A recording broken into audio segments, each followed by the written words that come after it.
لا شريك له وأشهد أن محمدًا عبده ورسوله أما بعد فإن خير الحديث كتاب الله وخير الهدي هدي محمد صلى الله عليه وسلم وشر الأمور محدثاتها وكل محدثة بدعة وكل بدعة ضلالة وكل ضلالة في النار. أعوذ بالله السميع العليم من الشيطان الرجيم من همزه ونفخه ونفثه. بسم الله الرحمن الرحيم. قال الله عز وجل في محكم تنزيله: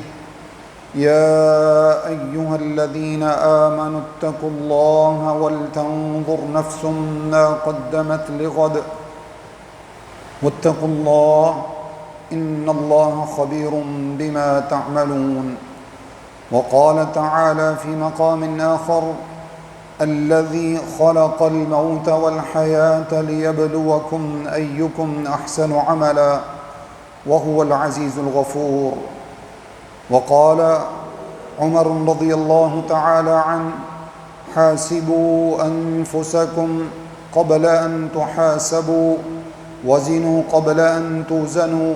فإنه أخف عليكم في الحساب غدا أن تحاسبوا أنفسكم اليوم. مختصر حمد و ثنا اللہ وحدہ لا شریک کی ذات ببرکت کے لیے، اور درود و سلام اللہ کے آخری نبی محمد الرسول اللہ صلی اللہ علیہ وآلہ وسلم کی ذات گرامی پر حمد و ثنا اور درود و سلام کے بعد قرآن مجید فرقان حمید میں سے سورۃ الحشر کی آیت نمبر 18 میں نے آپ کے سامنے تلاوت کی ہے۔ اسی طرح سے سورہ ملک کی آیت نمبر 2 اللہ رب العزت ارشاد فرماتے ہیں: یا ایھا الذین آمنوا اتقوا اللہ ولتنظر نفس ما قدمت لغد۔ اے ایمان والو، اللہ تعالیٰ سے ڈر جاؤ اور تم میں سے ہر شخص یہ دیکھے ما قدمت لغد، اس نے کل کے دن کے لیے اللہ تعالیٰ کے پاس کیا جمع کر کے بھیجا ہے۔ واتقوا اللہ، ایک بار پھر فرمایا کہ اللہ تعالیٰ سے ڈر جاؤ۔ ان اللہ خبیر بما تعملون، یقیناً تم جو بھی اعمال کرتے ہو اللہ تعالیٰ ان سب سے باخبر ہے۔ دوسری آیت کریمہ سورۃ الملک کی آیت نمبر 2 میں اللہ رب العزت ارشاد فرماتے ہیں: الذی خلق الموت والحیاۃ لیبلوکم ایکم احسن عملا۔ وہ ذات جس نے زندگی اور موت کو اس لیے پیدا کیا تاکہ تمہیں اس بات میں آزمائے کہ تم میں سے عمل کے اعتبار سے اچھا کون ہے۔ اور وہ اللہ رب العزت بڑا ہی غالب ہے، بڑا ہی بخشنے والا ہے۔ عمر فاروق رضی اللہ تعالی عنہ کا فرمان آپ کے سامنے عرض کیا۔ آپ فرمایا کرتے تھے: حاسبوا انفسکم قبل ان تحاسبوا۔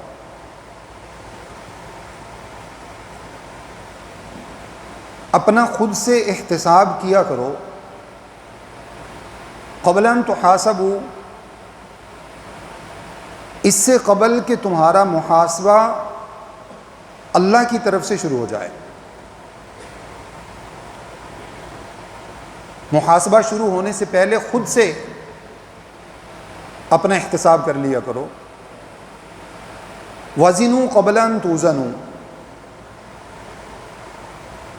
خود سے اپنا وزن پہلے سے معلوم کرنے کی کوشش کرو کہ کل قیامت والے دن اللہ کے قائم کردہ میزان میں تمہارا وزن کیا ہوگا۔ قبل اس کے کہ اللہ تعالیٰ کی طرف سے تمہیں اس اسٹیج پہ پہنچا دیا جائے جہاں اللہ کی طرف سے تمہارا وزن کیا جائے گا۔ اور تمہارے وزن سے مراد اعمال کا وزن ہے۔ جو اللہ رب العزت نے قرآن مجید میں ارشاد فرمایا کہ قیامت والے دن ہم میزان کو حق کے ساتھ قائم فرمائیں گے.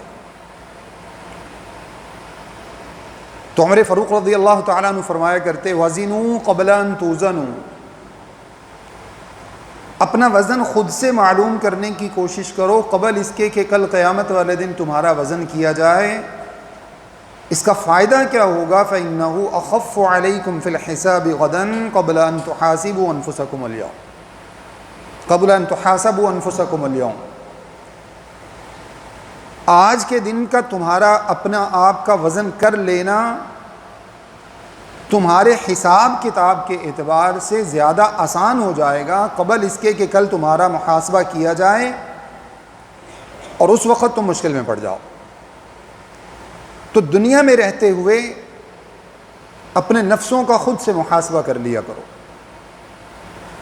تھوڑی سی آواز تیز کریں، آواز بہت کم ہے، آواز کم ہے. یہ جو آیات اور عمر فاروق رضی اللہ تعالیٰ عنہ کا اثر آپ کے سامنے رکھا ہے، اس کے پیش نظر مجھے اور آپ کو اللہ رب العزت نے اپنی نعمت رمضان سے نوازا. آج اس کا الحمدللہ اللہ کی توفیق کے ساتھ اللہ تعالیٰ ہم سے جو کچھ بھی اعمال بن پڑے ہیں اپنی بارگاہ میں قبول فرمائے. ہم نے 25واں روزہ رکھ لیا ہے.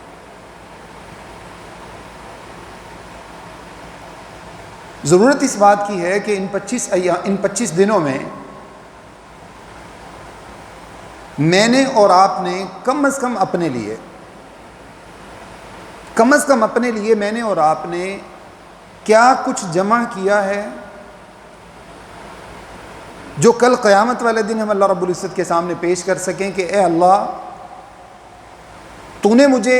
ایک چانس دیا تھا، ایک موقع دیا تھا، تو میں نے یہ کوشش کر کے خالص تیری رضا کے لیے یہ اعمال کر کے میں نے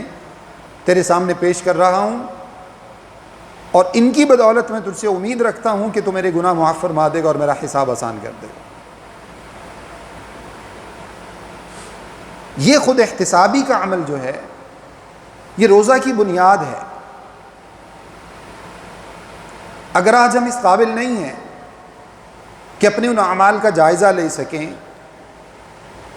یا جائزہ لیتے ہیں تو ہمیں جو کچھ رمضان سے پہلے ہماری زندگی کے معاملات تھے، اتنے رمضان گزرنے کے باوجود ہماری زندگی کے معاملات وہیں کے وہیں پر کھڑے ہیں. اور یہ 25 ایام ہم نے اسی طرح سے گزار دیے جیسے رمضان سے پہلے کا تھا، اور میری اور آپ کی زندگی میں کوئی تبدیلی پیدا نہیں ہوئی.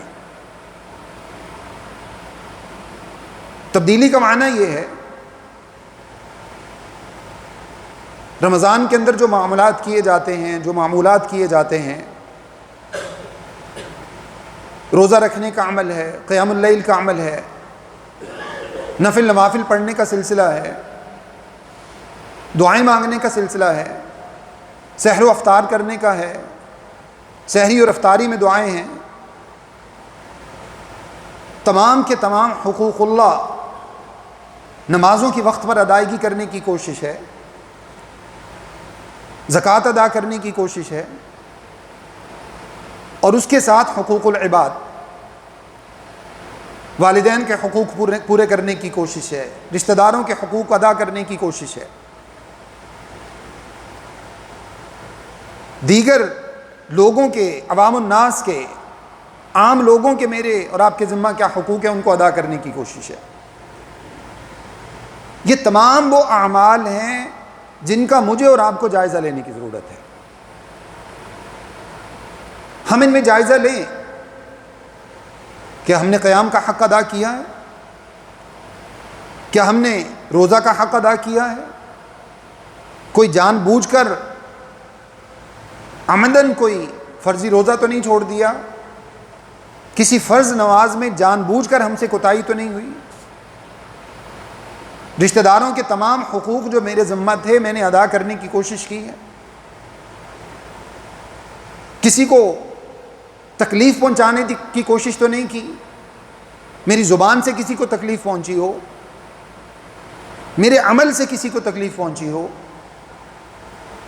میرے ہاتھ سے کسی کو تکلیف پہنچی ہو، اگر یہ سارے کے سارے سوالات میں اور آپ اپنے آپ کو ان باتوں پر مطمئن پاتے ہیں کہ ہم نے یہ سارے معمولات ان کو ادا کرنے کی کوشش کی ہے، اور ہم یہ سمجھتے ہیں کہ کل قیامت والے دن اللہ رب العزت کے سامنے میں سرخرو ہو جاؤں گا ان معاملات کے بعد، تو پھر تو سمجھ لیجئے کہ میرا اور آپ کا رمضان کامیاب ہے، پھر تو میرا اور آپ کا روزہ اللہ کے ہاں سفارش بن جائے گا، پھر ہم اللہ تعالیٰ سے امید رکھ سکتے ہیں کہ اللہ رب العزت میرے اور آپ کے گناہوں کو معاف فرما دیں گے، اور یہ میرا اور آپ کا وہ رمضان بن جائے گا جس کے بارے میں رسول اللہ صلی اللہ علیہ وسلم نے ارشاد فرمایا، من صام رمضان ایمانا واحتسابا غفر له ما تقدم من ذنبه، جس نے ایمان کے ساتھ روزہ رکھا اور خود احتسابی کا عمل کیا۔ خود احتسابی یہی چیز ہے کہ انسان اپنے اعمال کا جائزہ لے، حقوق اللہ کا جائزہ لے، حقوق العباد کا جائزہ لے، اپنے آپ کو پرکھنے کی کوشش کرے، خود سے اپنے لیے میزان قائم کرے، اپنی پوری کی پوری زندگی کو اپنی نظروں کے سامنے کرے، اللہ رب العزت کے سامنے پیش کرے، اپنے تمام کے تمام گناہوں کو اللہ رب العزت کے سامنے رکھے، اپنی ساری نیکیوں کو اپنے سامنے رکھے، اور اس کے بعد یہ معلوم کرنے کی کوشش کرے، خود احتسابی کے عمل سے خود سے جانچنے کی کوشش کرے کہ اگر میرا کیس اللہ میرے ہی ہاتھ میں دے دیتے ہیں تو کیا میں اپنے آپ کو اس قابل سمجھتا ہوں کہ یہ سارے گناہوں کی موجودگی میں یہ جو میں نے ٹوٹی پھوٹی نیکیاں کرنے کی کوشش کی ہیں، یہ میری نیکیاں مجھے جنت میں لے جانے کے قابل ہیں؟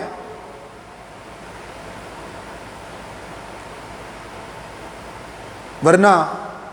اللہ میری اور آپ کی حالت پر رحم فرمائے، اللہ مجھے اور آپ کو، میرے اور آپ کے رمضان قبول فرمائے، اور مجھے اور آپ کو اللہ تعالیٰ جو بھی کمی کوتاہی ہوئی اللہ تعالیٰ ہم سب کو معاف فرمائے۔ شیخ الاسلام ابن تیمیہ رحمہ اللہ فرماتے، اگر تم میں سے کوئی شخص یہ بات معلوم کرنا چاہتا ہے کہ اس نے رمضان میں جو اعمال کرنے کی کوشش کی ہے وہ رمضان اللہ کے ہاں اس کا قبول ہو چکا ہے، اگر کوئی شخص یہ معلوم کرنا چاہتا ہے کہ اس کا رمضان اللہ کے ہاں قبول ہوا یا نہیں ہوا، تو امام ابن تیمیہ رحمہ اللہ فرماتے ہیں کہ وہ رمضان کے بعد کی اپنی دیگر معمولات اور مصروفیات کو چیک کرنے کی کوشش کرے، اگر رمضان کے اندر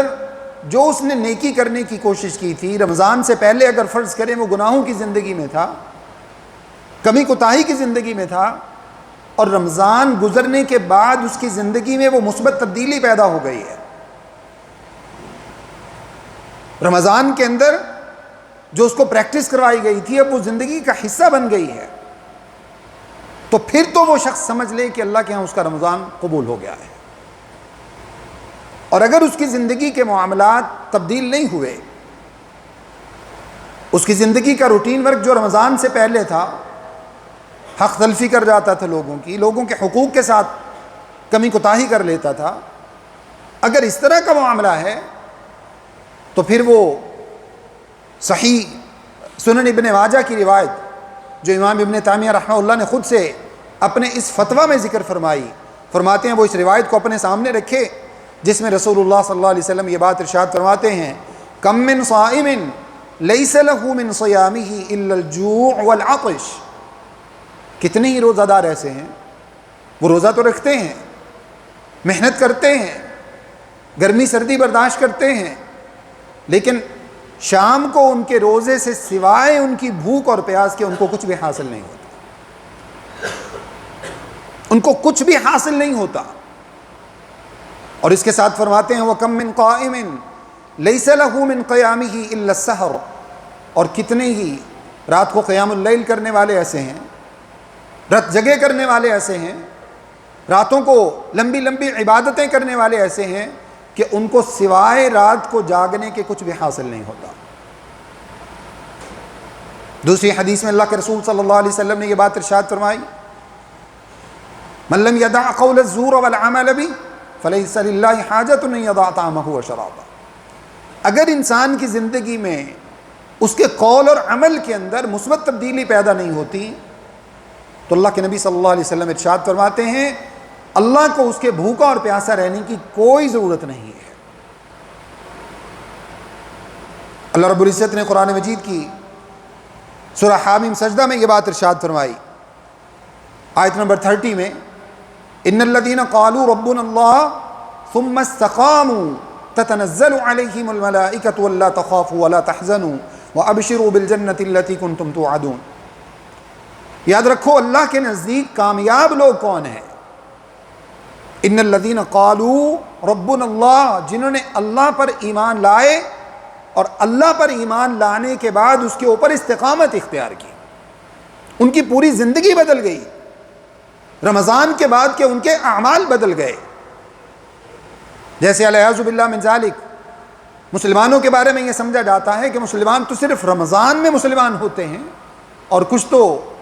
ایسے ہیں اللہ تعالیٰ ہم سب کو ایسے اعمال کرنے سے محفوظ فرمائے کہ وہ رمضان میں بھی ان کے اندر اسلام پیدا نہیں ہوتا۔ کہیں ایسا نہ ہو کہ یہ صرف رمضان کا اسلام کل قیامت والے دن جو ہماری زندگی میں مثبت تبدیلی پیدا نہیں کرتا، کل قیامت والے دن اللہ رب العزت کے سامنے میرے اور آپ کے لیے وبال بن جائے، کیونکہ اللہ کے نزدیک وہ اعمال قابل قبول ہوتے ہیں جن اعمال کے اوپر انسان دوام کرنے کی کوشش کرتا ہے۔ صحیح حدیث میں موجود ہے، رسول اللہ صلی اللہ علیہ وسلم سے پوچھا گیا، سیدہ عائشہ رضی اللہ تعالیٰ عنہ نے عرض کیا، اللہ کے نبی صلی اللہ علیہ وسلم، اللہ تعالیٰ کو سب سے زیادہ پسندیدہ عمل کون سا ہے؟ تو اللہ کے رسول صلی اللہ علیہ وسلم نے ارشاد فرمایا، ان احب الاعمال الی اللہ ادومها وان قل۔ اللہ تعالیٰ کو سب سے زیادہ پسندیدہ عمل یہ ہے کہ انسان جو بھی نیکی کرتا ہو اللہ کا حق پورا کرنے کی کوشش کرتا ہے، بندوں کا حق پورا کرنے کی کوشش کرتا ہے، اللہ کی فرما برداری اور عبادت کرنے کی کوشش کرتا ہے، اور یہ فرائض کے علاوہ ہے، کیونکہ فرائض تو انسان کی ذمہ داری ہے، فرائض کے علاوہ ہے۔ اللہ کے نبی صلی اللہ علیہ وسلم نے ارشاد فرمایا فرائض کے علاوہ، یعنی وہ نفلی عبادات جیسے ہم رمضان میں اکثر کرنے کی کوشش کرتے ہیں، وہ اس کی زندگی کا حصہ بن جائے، بے شک وہ تھوڑا ہی کیوں نہ ہو۔ مثال کے طور پر حدیث میں واقعہ موجود ہے، رسول اللہ صلی اللہ علیہ وسلم جب معراج پر تشریف لے کر جاتے ہیں، آپ صلی اللہ علیہ وسلم کو جنت میں لے جایا جاتا ہے۔ جنت کی جب آپ صلی اللہ علیہ وسلم سیر کرنے لگتے ہیں تو وہاں پر کسی کے قدموں کی چاپ سنائی دیتی ہے۔ اللہ کے نبی صلی اللہ علیہ وسلم نے دریافت فرمایا کہ یہ کس کے قدموں کی چاپ ہے جو میرے جنت میں آنے سے پہلے ہی جنت کے اندر موجود ہے؟ تو اللہ کے نبی صلی اللہ علیہ وسلم کو بتایا گیا، اللہ کے رسول صلی اللہ علیہ وسلم یہ سیدنا بلال ہیں رضی اللہ تعالیٰ عنہ، یہ بلال حبشی ہیں۔ اللہ کے نبی صلی اللہ علیہ وسلم بڑے حیران ہوئے اس بات پر کہ میرے جنت میں آنے سے پہلے بلال حبشی کے قدموں کی چاپ جنت کے اندر موجود ہے۔ رسول اللہ صلی اللہ علیہ وسلم جب معراج سے واپس تشریف لائے، بلال حبشی سے دریافت کیا، بلال کون سا ایسا عمل کرتے ہو کہ میں جنت میں جاتا ہوں تو تمہارے قدموں کی چاپ جنت میں سنائی دیتی ہے؟ کہا اللہ کے رسول صلی اللہ علیہ وسلم، سوچنا شروع کیا، عرض کیا کوئی خاص عمل تو یاد نہیں ہے۔ اللہ کے نبی صلی اللہ علیہ وسلم ایک عمل ایسا ضرور یاد ہے جو لگتا ہے کہ شاید اللہ تعالیٰ کو وہ پسند آ گیا ہو اور اللہ تعالیٰ نے اس کی وجہ سے مجھے اس اعزاز سے نوازا ہو۔ وہ عمل یہ ہے کہ اللہ کے نبی صلی اللہ علیہ وسلم میں جب بھی بے وضو ہوتا ہوں وضو کر لیتا ہوں، اور جب وضو کرتا ہوں تو 2 رکعت تحیۃ الوضو کی ادا کر لیتا ہوں۔ بظاہر کتنا چھوٹا سا عمل ہے۔ ایک حدیث میں رسول اللہ صلی اللہ علیہ وسلم اپنے ایک صحابی جنہوں نے رات میں آپ صلی اللہ علیہ وسلم کے لیے پانی کا برتن تیار کیا تھا کہ آپ صلی اللہ علیہ وسلم وضو فرما کر نماز تہجد اور قیام اللیل کی ادائیگی فرمائیں، اللہ کے نبی صلی اللہ علیہ وسلم کو ان کا عمل بڑا پسند آیا۔ بڑے وقت سے وہ انتظار کر رہے تھے کہ اللہ کے رسول صلی اللہ علیہ وسلم کبھی رات کو اٹھیں، آپ صلی اللہ علیہ وسلم کے پاس کوئی دستیاب نہ ہو، اللہ کے رسول صلی اللہ علیہ وسلم کو پانی کی ضرورت ہو، میں وہ پانی آپ صلی اللہ علیہ وسلم کے سامنے پیش کروں۔ تو اللہ کے نبی صلی اللہ علیہ وسلم نے خوشی کے ساتھ ان کو ارشاد فرمایا کہ سل تعطا، آج بتاؤ مجھ سے سوال کرو، اللہ کی توفیق سے جو تم مانگو گے اللہ تعالیٰ سے میں دعا کروں گا اللہ تمہیں عطا فرما دے۔ عرض کیا، اللہ کے رسول صلی اللہ علیہ وسلم سوچنا شروع کیا کیا مانگوں؟ میرے اور آپ کی ایسی سوچیں ہوتی تو ہم جو دنیاوی آسائشیں اور سہولیات ہیں ہماری نظر ان کی طرف جاتی، کوئی بڑی گاڑی مل جائے، کوئی بڑا بنگلہ مل جائے، کسی اچھے عہدے پر جو ہے وہ کوئی نوکری مل جائے، کوئی اچھا بزنس، کوئی کمپنی فیکٹری مل جائے، سوچتے رہے کہنے لگے اللہ کے رسول صلی اللہ علیہ وسلم ایک بڑی عجیب سی ڈیمانڈ ہے، اور مجھے نہیں لگتا کہ میرے جیسے بندے کے لیے وہ ڈیمانڈ پوری ہوگی، میں ایک ادنا سا غلام ہوں آپ کا۔ اللہ کے رسول جنت میں اتنے لوگ ہوں گے، اتنی امتیں ہوں گی، اتنے انبیاء ہوں گے، آپ کے سارے صحابہ ہوں گے، اللہ کے رسول صلی اللہ علیہ وسلم میں یہ ادنا غلام چاہتا ہوں کہ جیسے مجھے آپ سے دنیا میں محبت ہے، کل قیامت والے دن کہیں آپ کی رفاقت نصیب ہو جائے، آپ کا ساتھ مل جائے۔ اللہ کے رسول صلی اللہ علیہ وسلم نے ارشاد فرمایا کہ سوال تو نے بہت اچھا کیا ہے، لیکن اس کے لیے اللہ کے رسول صلی اللہ علیہ وسلم نے یہ نہیں فرمایا کہ تم نے مانگ لیا اور تمہیں بس مل گیا، آج کے بعد تمہاری چھٹی، اب تمہیں کچھ کرنے کی ضرورت نہیں ہے۔ جیسے آج کل ہمارے کچھ نام نہاد دین کے ٹھیکیدار ہمیں بات کے اوپر جو ہے وہ دین کے عمل سے پیچھے ہٹا دیتے ہیں اور کہتے ہیں بس آج کے بعد تمہاری چھٹی ہے، تم چونکہ ہمارے یہاں بیعت ہو چکے ہو، فلاں معاملات ہیں، اس وجہ سے تمہیں کچھ بھی کرنے کی ضرورت نہیں ہے۔ یہ اللہ کے رسول ہیں صلی اللہ علیہ وسلم، سید الانبیاء ہیں صلی اللہ علیہ وسلم، جن کے لیے جنت کا دروازہ کھولا جائے گا وہ ہیں صلی اللہ علیہ وسلم۔ لیکن وہ اللہ کے رسول صلی اللہ علیہ وسلم اپنے اس صحابی سے فرماتے ہیں کہ اے میرے صحابی، اگر یہ اعزاز پانا چاہتے ہو کہ جنت میں میری رفاقت نصیب ہو جائے تو اعنی علیک بکثرت السجود، اعنی علی نفسک بکثرت السجود، او کما قال علیہ الصلوۃ والسلام، پھر اپنے نفس کے اوپر نفلی نماز کو لازم کر لو، ایسے نوافل ادا کیا کرو جو مستقل طور پر ہوں۔ یہ نفل ادا کرنا، یہ سجدہ کرنا، بار بار اللہ کے سامنے جھکنا، یہ تمہیں کل قیامت والے دن میری رفاقت عطا کر دے گا۔ تو مقصد کہنے کا یہ ہے کہ اپنے اعمال کے اندر دوام پیدا کرنے کی کوشش کریں، یہ اعمال ہماری زندگی کا حصہ بن جائیں۔ کتنا زبردست فائدہ ہوتا ہے ان اعمال کو کرنے کا۔ چونکہ رمضان تو گزر گیا، چند دن باقی ہیں، اللہ تعالیٰ مجھے اور آپ کو یہ توفیق عطا فرمائے کہ اپنے اعمال کو اللہ رب العزت کے سامنے پیش کر کے حقوق العباد کے معاملات کو صاف کروا کے اللہ رب العزت سے ہم اپنی جان کی بخشش کروا سکیں۔ کیونکہ اعمال کر لینا آسان ہے، اعمال کی محافظت کرنا، ان کے اوپر دوام کرنا اور ان کو کل قیامت والے دن ایسا بنانا کہ اللہ تعالیٰ کے سامنے وہ میری اور آپ کی نجات کا ذریعہ بن جائیں، یہ بڑا مشکل کام ہے۔ بعض مرتبہ انسان بڑی نیکیاں کر لیتا ہے لیکن اس کے ساتھ کچھ ایسے معاملات انسان سے ہو جاتے ہیں جس کی وجہ سے انسان کی توبہ معلق ہو جاتی ہے، توبہ انسان کی معلق ہو جاتی ہے۔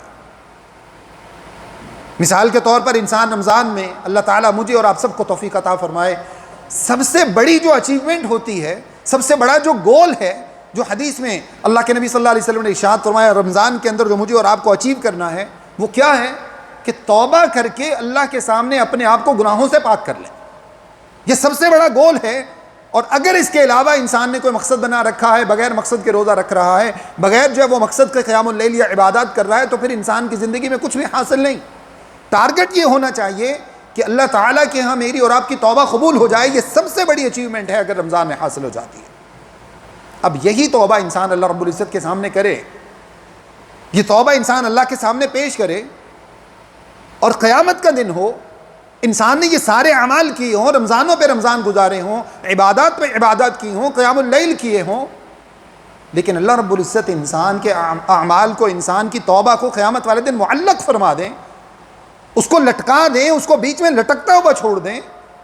تو معاملہ بڑا مشکل ہو جائے گا۔ اللہ کے رسول صلی اللہ علیہ وسلم صحیح حدیث میں ارشاد فرماتے ہیں، صحیح مسلم میں اللہ کے نبی صلی اللہ علیہ وسلم کی حدیث موجود ہے جس میں اللہ کے رسول صلی اللہ علیہ وسلم نے ارشاد فرمایا، آخری دو حدیثیں آپ کے سامنے رکھ کے بات ختم کرتا ہوں۔ صحابہ کرام کو ارشاد فرمایا، تدرون ما المفلس، کیا تم جانتے ہو حقیقی غریب کون ہوتا ہے؟ حقیقی غریب کون ہوتا ہے؟ صحابہ نے عرض کیا، اللہ کے رسول صلی اللہ علیہ وسلم، من لا درہم لہ ولا دینار، جس کے پاس درہم نہ ہو، دینار نہ ہو، روپیہ پیسہ، بینک بیلنس، پراپرٹیز، یہ سب نہ ہو۔ اللہ کے رسول صلی اللہ علیہ وسلم نے ارشاد فرمایا نہیں، فرمایا المفلس من امتی من یأتی یوم القیامت بصلاۃ وصیام وزکاۃ حقیقی غریب آدمی میری امت میں وہ شخص ہے جو کل قیامت والے دن نمازیں، روزے، زکوٰۃ اور دیگر اعمال اپنے ساتھ لے کر آئے گا. یہ اس کے ساتھ ہوں گے، اس کے پلڑے میں یہ ساری عبادات موجود ہیں، لیکن اس کے ساتھ کیا ہے؟ اللہ کے رسول صلی اللہ علیہ وسلم ارشاد فرماتے ہیں وَيَأْتِي قَدْ شَتَمَ هَذَا، اور اس حالت میں آتا ہے کہ اس نے کسی کے اوپر کسی کو گالیاں دے رکھی ہیں، بد زبانی کر رکھی ہے، بد اخلاقی کر رکھی ہے، وَقَذَفَ هَذَا، کسی کے اوپر تہمت لگا رکھی ہے، وَأَكَلَ مَالَ هَذَا، کسی کا مال کھا رکھا ہے، وَسَفَكَ دَمَ هَذَا، کسی کا خون بہا رکھا ہے، وَضَرَبَ هَذَا، کسی کے اوپر ظلم کر رکھا ہے. یہ سارے حقوق العباد ہیں. امام نووی رحمۃ اللہ علیہ جب توبہ کی شرائط بیان فرماتے ہیں تو فرماتے ہیں 3 شرائط توبہ کی وہ ہیں جو حقوق اللہ میں اللہ قبول فرماتے ہیں اور انسان کی توبہ قبول ہو جاتی ہے. انسان سب سے پہلے گناہ کو چھوڑ دے، آئندہ نہ کرنے کا پکا وعدہ کر لے، اللہ کے سامنے ندامت کے آنسو بہائے، اعتراف کر لے کہ اللہ میں گناہ گار ہوں تو مجھے بخش دے، اللہ سے معافی مانگے، اللہ اس کی توبہ قبول فرما لیتے ہیں. لیکن فرماتے ہیں کہ اگر اس گناہ کا تعلق حقوق العباد سے ہے تو جب تک وہ بندہ اس بندے سے اپنا حق، اپنا جو معاملہ ہے جو اس نے زیادتی کر رکھی ہے اس سے معاف نہیں کروائے گا، اللہ تعالیٰ اس بندے کا یہ عمل، اس کی یہ توبہ حج اور عمرہ کے ذریعے بھی قبول نہیں فرماتے. حج اور عمرہ بھی بندے کی اس توبہ کو قبول کرنے میں رکاوٹ بن جاتا ہے، وہ بھی اس کی توبہ قبول نہیں ہوتی اگر انسان اتنی بڑی توبہ کرنے کی کوشش بھی کرے جب انسان نے حقوق العباد کے اندر کمی کوتاہی کر رکھی ہے.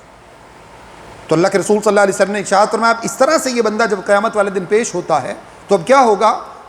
فَيُعْطَى هَذَا مِنْ حَسَنَاتِهِ وَهَذَا مِنْ حَسَنَاتِهِ فَإِنْ فَنِيَتْ حَسَنَاتُهُ قَبْلَ أَنْ يُقْضَى مَا عَلَيْهِ أُخِذَ مِنْ خَطَائِهِمْ فَطُرِحَتْ عَلَيْهِ ثُمَّ طُرِحَ فِي النَّارِ. فرمایا کہ اب جتنے لوگوں کے ساتھ اس نے زیادتیاں کر رکھی ہوں گی، اس کے اعمال اٹھا کر نمازیں ایک کو دے دی جائیں گی، روزے دوسرے کو دے دیے جائیں گے، اس کی زکوٰۃ تیسرے کو دے دی جائے گی، صدقہ چوتھے کو دے دیا جائے گا، اس کے علاوہ جو اس نے اعمال کر رکھے ہیں وہ سارے مختلف لوگوں میں بانٹ دیے جائیں گے. اب اس بندے کے پاس اعمال ختم ہو گئے. فَإِنْ فَانِيَتْ حَسَنَاتُهُ قَبْلَ أَنْ يُقْضَى مَا عَلَيْهِ، اللہ کے نبی صلی اللہ علیہ وسلم فرماتے ہیں اس کا فیصلہ ہونے سے پہلے اعمال اس کے ختم ہو گئے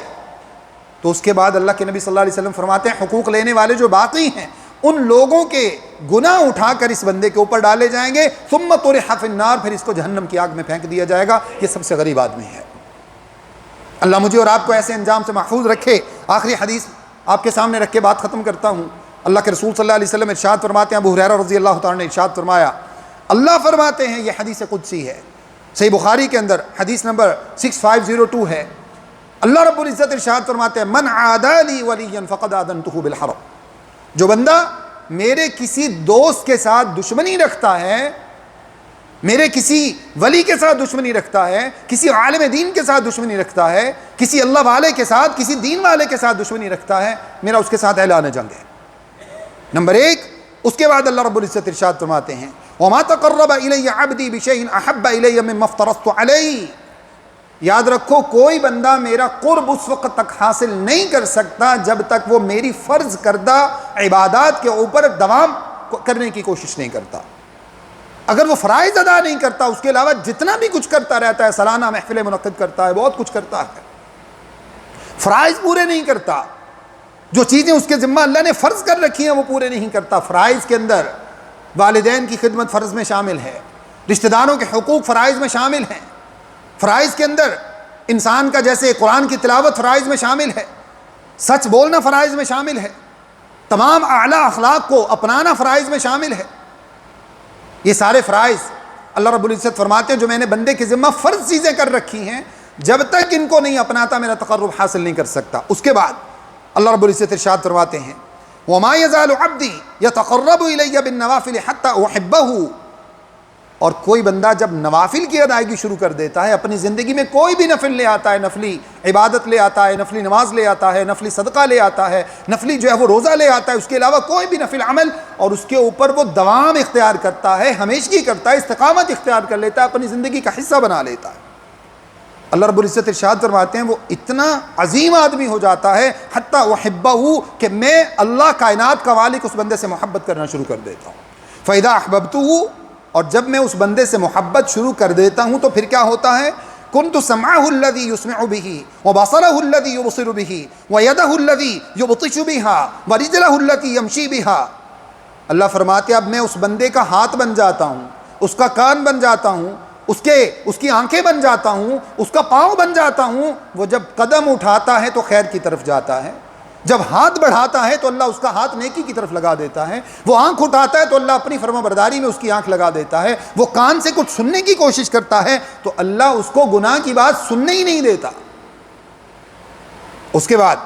اللہ رب العزت ارشاد فرماتے ہیں اب یہ بندہ اتنا محبوب ہو چکا ہے مجھے، وَإِن سَأَلَنِي لَأُعْطِيَنَّهُ، یہ بندہ مجھ سے مانگ لے تو میں اس کو عطا کر دوں، یہ جو بھی سوال کرتا ہے میں اس کو دے دیتا ہوں، کیونکہ اب یہ بندہ میرا محبوب بن چکا ہے۔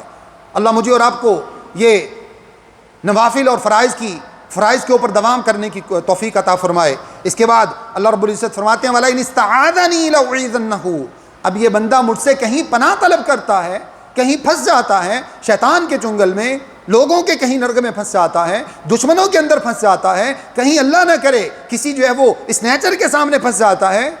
اللہ فرماتے ہیں جیسے یہ بندہ چونکہ یہ نوافل کے اندر مجھے یاد رکھتا ہے، اب یہ بندہ مجھ سے جب پناہ طلب کرتا ہے، عافیت طلب کرتا ہے، اللہ فرماتے ہیں میں اس بندے کو عافیت دیتا ہوں۔ اس کے بعد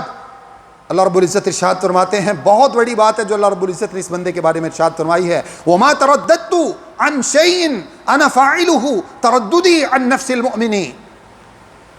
اللہ رب العزت ارشاد فرماتے ہیں کہ جب یہ والا بندہ میرا اتنی عبادت کے اوپر دوام کرنے والا، جب میں اس کی روح قبض کرنے کا حکم دیتا ہوں تو روح قبض کرتے وقت میں تردد کرتا ہوں، جس کا معنی یہ ہے اللہ رب العزت یہ فرمانا چاہتے ہیں اس حدیث کے اندر کہ جب یہ میرا بندہ جب میرے پاس آنے کے لیے میں اس کو بلاتا ہوں، چونکہ اس وقت اس کو تکلیف کا سامنا کرنا پڑتا ہے، اللہ فرماتے ہیں یکرہ المؤمن الموت وانا اکرہ مساعتہ، میرا بندہ چونکہ موت کی تکلیف کو پسند نہیں کرتا، اللہ فرماتے ہیں مجھے اس بندے کا تکلیف میں جانا اچھا نہیں لگتا، تو گویا کہ اس کی موت کے وقت اللہ رب العزت اپنے اس بندے کی اس تکلیف کا خیال فرماتے ہیں۔ جو بندہ اس قدر اپنے آپ کو نوافل کے اوپر دوام پر لگا لیتا ہے، اللہ سے دعا ہے کہ اللہ تعالیٰ مجھے اور آپ کو یہ رمضان اسی طرح بنانے کی توفیق عطا فرمائے کہ رمضان ہماری زندگی میں تبدیلی کا ذریعہ بن جائے، یہ اعمال میری اور آپ کی زندگی میں مستقل طور پر آ جائیں، جن گناہوں سے ہم نے بچنے کی کوشش کی ہے، جو ہماری توبہ میں رکاوٹ ہیں، اللہ تعالیٰ مجھے اور آپ سب کو ان تمام گناہوں سے بچنے کی توفیق عطا فرمائے۔ حقوق العباد میں جو کمی ہے اللہ رب العزت میری اور آپ کی وہ دور فرما دے۔ اللہ تعالیٰ مجھے، آپ کو، میرے اور آپ کے والدین کو، ہمارے رشتہ داروں کو اللہ رب العزت تمام لوگوں کے تمام گناہوں کو معاف فرما دے۔ اللہ رب العزت ہم سب کے اوپر اپنی خاص رحمت نازل فرما دے۔ اللہ تعالیٰ ہمارے ملک پر رحمت نازل فرما دے۔ اللہ مسلمانوں کے لیے آسانیاں پیدا فرما دے۔ اللہ رب العزت مسلمانوں کو صحیح اسلام اور ایمان کی توفیق عطا فرما دے۔ اللہ اس وقت پوری دنیا میں جہاں پر بھی مسلمان جو ہے وہ پریشانی کا شکار ہیں، کہیں ظلموں کا شکار ہیں، اللہ تعالیٰ مجھے اور آپ کو یہ توفیق عطا فرمائے کہ اپنے ایمان کو خالص کر لیں تاکہ ہم ان تکالیف سے نکل سکیں، کیونکہ دنیا کے اندر جو بھی تکلیف انسان کو آتی ہے وہ اپنے ہی گناہوں کی وجہ سے آتی ہے۔ اللہ کسی پر ظلم نہیں کرتے ہیں۔ اللہ تعالیٰ سے دعا ہے کہ جو آپ کے سامنے بیان کیا مجھے اور آپ سب کو سمجھنے، عمل کرنے اور آگے پہنچانے کی توفیق عطا فرمائے۔ استغفر اللہ لی و لکم ولسائر المسلمین۔ والسلام علیکم ورحمۃ اللہ وبرکاتہ۔